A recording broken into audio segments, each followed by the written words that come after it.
नमस्कार, are Nayak Hindi education में आप सभी का स्वागत है। आज हमारे अध्ययन का विषय है मुंशी प्रेमचंद्र की बहुत ही प्रसिद्ध कहानी बेटों वाली विधवा। तो चलिए इसका हम अध्ययन करते हैं, इसको जानने का प्रयत्न करते हैं। बेटों वाली विधवा हिंदी के महान कथाकार मुंशी प्रेमचंद्र द्वारा लिखी गई एक अत्यंत मार्मिक और पारिवारिक कहानी है। ये कहानी समाज में विधवा महिलाओं की दयनीय स्थिति, संयुक्त परिवार के खोखलेपन और पैसे के आगे आत्मीय संबंधों के टूटने की कड़वी सच्चाई को उजागर करता है। तो ये जो बेटों वाली विधवा कहानी है, इस कहानी में मुंशी प्रेमचंद्र ये बताते हैं कि ये पहले तो एक पारिवारिक कहानी है और इसमें ये बताया गया है कि समाज में जब विधवा महिलाओं की क्या स्थिति हो जाती है, जब उसका पति गुजर जाता है तो विधवाओं की क्या स्थिति हो जाती है। पहली समस्या ये बताया है। दूसरा, संयुक्त परिवार के खोखलेपन को यहाँ पे दर्शाने का प्रयत्न किया है कि जब व्यक्ति संयुक्त परिवार में रहता है पर कुछ ऐसी अनहोनी घटना हो जाती है या कुछ मैटर हो जाता है तो किस तरह से जो सम्मान देने वाले लोग हैं वो अपमान करना शुरू कर देते हैं और पैसे के कारण, पैसे के आगे जो आत्मीय संबंध है वो टूटने लगते हैं। तो इन सब को दर्शाने वाली जो कहानी है बेटों वाली विधवा कहानी है, तो इसको हम विस्तार से जानने का प्रयत्न करेंगे। ठीक है, अब देखिए कहानी के प्रमुख पात्र कौन है।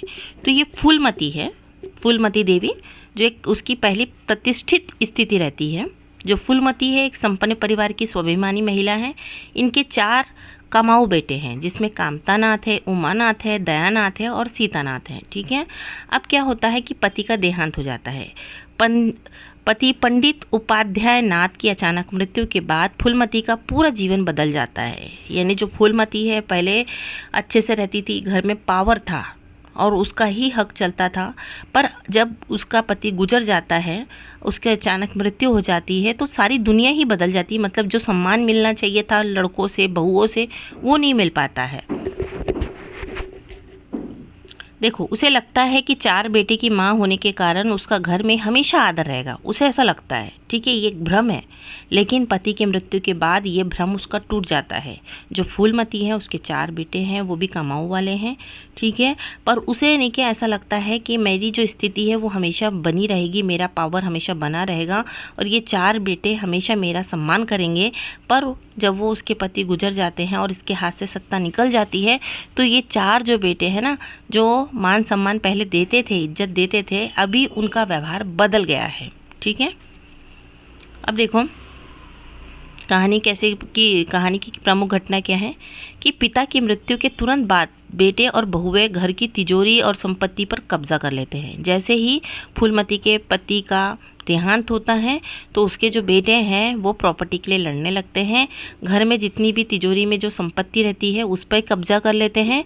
फूलमती जो कभी घर की मालकिन थी, अब अपने ही घर में पराई और उपेक्षित हो जाती है, क्योंकि अब पैसा और पावर तो है नहीं, सारा जो धन संपत्ति था उसके बेटे हड़प लेते हैं और जो पहले फूलमती मालकिन थी जिसका पावर चलता था घर पे, अब वो पराये जैसी रह रही है और उसे कोई मान सम्मान नहीं दे रहे हैं, एक उपेक्षित जीवन जी रही है। ठीक है, फूलमती अपनी एकमात्र बेटी जो है कुमुद के विवाह एक अच्छे और प्रतिष्ठित परिवार में करना चाहती है। अब उसकी बेटी है और वो बेटी की शादी करना चाहती है।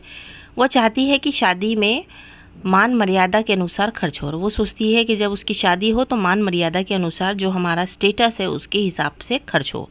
तो देखो बेटे लोग क्या करते हैं। ठीक है, बड़े बेटे शादी के खर्च में कटौती करते हैं। ये पहले वो मालकिन थी फूलमती, तो अपने हिसाब से घर को चलाती थी और अपनी मान मर्यादा के हिसाब से जो भी खर्चा करना है, जो भी अपना स्टेटस है वो मेंटेन करती थी। पर क्या होता है कि पति गुजरने के बाद बड़े बेटे के हाथ में सत्ता आ जाती है और उसे लगता है कि कुमुद की शादी में, यानी उसकी बहन की शादी में इतना खर्च करना बेकार है, तो वो खर्चे में कटौती करता है और माँ की इच्छाओं का सम्मान भी नहीं करते हैं। वे बात बात पर फूलमती को ताने देते हैं, हाँ, और बात बात पे ताने भी देते हैं कि तुम अब घर की मालकिन नहीं रही है, हमको घर चलाना है, तो फालतू पैसे को वेस्ट नहीं करना। ठीक है, यानी उसका जो हक है, जो पहले रानी थी, वो अब एक पराई हो गई है और उसका ओपिनियन लेना नहीं लेना कोई फ़र्क नहीं पड़ता है। अपने ही पैसे उसे लड़कों से मांगने पड़ रहे हैं। एक दिन एक दिन के अपमान और बेटे की बेरुखी से तंग आकर, एक दिन क्या होते हैं, बेटों के अपमान और उसकी बेरुखी से तंग आकर क्या करती है, फूलमती घर छोड़ने का फैसला कर लेती है और गंगा किनारे कुटिया बनाकर रहने लगती है। ठीक है। तो जो बेचारी फूलमती देवी है वो सोचती है कि अपने ही बच्चों द्वारा घड़ी घड़ी अपमानित किया जाना और ऐसा बोझ जैसा फील उसे लगता है, और वो क्या करती है, अपना घर छोड़कर क्या चले जाती है, गंगा के किनारे चले जाती है और वहीं कुटिया बनाकर रहती है। ठीक है। फिर क्या होता है, एक बार फूलमती को बीमारी हो जाती है और वो बीमारी से ग्रसित हो जाती है। अब बीमारी में कोई उसका देखने वाला भी नहीं रहता है, कोई उसकी सेवा करने वाला भी नहीं रहता है, और ऐसे में क्या हो जाता है, उसकी मृत्यु हो जाती है। ठीक है। तो फिर गंगा के किनारे रहते हुए फूलमती गंभीर रूप से बीमार हो जाती है।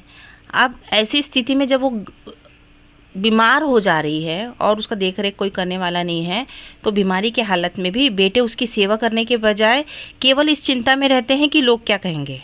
देखिए यहाँ पे क्या है कि वो अपनी माँ को लेके नहीं आते, उसकी सेवा नहीं करते। बहुएं भी वैसी ही रहती है। जब तक उसके पास पैसा था तब मामा मामा करते थे, और उसके बाद जब पैसा ख़त्म हो जाता है, हाँ, और सत्ता दूसरों के, इसके लड़कों के हाथ में आ जाती है, तो उसकी कोई वैल्यू नहीं रहती है। और बेचारी 4 लड़के होने के बाद भी क्या करती है, अलग कुटिया में रहती है और बीमारी से ग्रसित हो जाती है। तो चारों लड़के उसकी सेवा करने के बजाय, उसे वहाँ से लाने के बजाय, वो सोचते हैं कि लोग क्या कहेंगे, समाज क्या कहेंगे। अंत में फिर फूलमती का देहांत हो जाता है। 4 लड़के होने के बाद भी एक भी उसका सहारा नहीं बना। तो ये कितनी दुखद बात है कि यही कहानी का जो टाइटल है कि बेटों वाली विधवा, है ना, कि बाहर से अपमान नहीं हो रहा है, भगवान बाहर से शोषण नहीं हो रहा, बेटे जिसको पाला पोसा वही गद्दार निकले, वही माँ को बोझ समझते हैं, वही माँ को अपमान करते हैं। और ये वर्तमान में स्थिति है।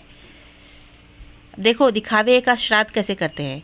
जीवित रहते हुए जिस माँ को बेटे ने एक एक पैसे के लिए तरसाया हो, भरपेट भोजन नहीं दिया हो, उसकी मृत्यु के बाद समाज में अपनी नाक बचाने के लिए वे पानी की तरह पैसा बहाते हैं और बहुत बड़ा भोज का आयोजन करते हैं। ठीक है, यानी श्राद्ध का आयोजन करते हैं। जीते जी अपनी माँ को एक रोटी का टुकड़ा नहीं दिया, सम्मान नहीं दिया, उसकी सेवा नहीं की, पर दिखावे के नाम पर कि लोग क्या कहेंगे, हमारा स्टेटस है, शान दिखाने के लिए उसके श्राद्ध में पानी जैसा पैसा उड़ाते हैं। तो इस कहानी का क्या मूल उद्देश्य है, लेखक क्या समझाना चाहते हैं? तो लेखक प्रेमचंद्र इस कहानी के माध्यम से समाज पर करारा व्यंग करते हैं। वे दिखाते हैं कि केवल बेटे की माँ होने से किसी विधवा को सुरक्षा या सम्मान नहीं मिलता। देखो बेटे की माँ होने के बाद भी कोई भी विधवा हो, उसको सुरक्षा और सम्मान नहीं मिलता जब तक कि उसके पास अपनी खुद की संपत्ति और आर्थिक स्वतंत्रता ना हो। ये कहानी रिश्तों के स्वार्थी प्रवृत्ति को गहराई से उजागर करने का प्रयत्न करती है। कि यहाँ पे लेखक बोलते हैं कि विधवा विधवा ही होती है, चाहे वो विधवा कहीं पे भी रहे, उसका शोषण होता ही है। यदि विधवा के हाथ में पैसा, पावर और सत्ता नहीं रहेंगी ना, तो समाज उसको उसी तरह से उसका शोषण करेगा, उसका अपमान करेगा, उसे उपेक्षित करेगा। बाहर वाले तो छोड़ो, घर वाले ही इस तरह का व्यवहार करते हैं। यहाँ पे जो बेटे हैं, जिसको पाल पोस कर बड़ा किया, वो बेटे भी उस तरह का व्यवहार करते हैं।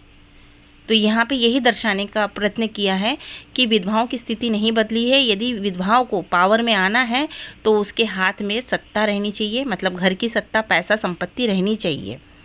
तो आशा करते हैं कि ये कहानी आपको समझ में आई होगी। धन्यवाद।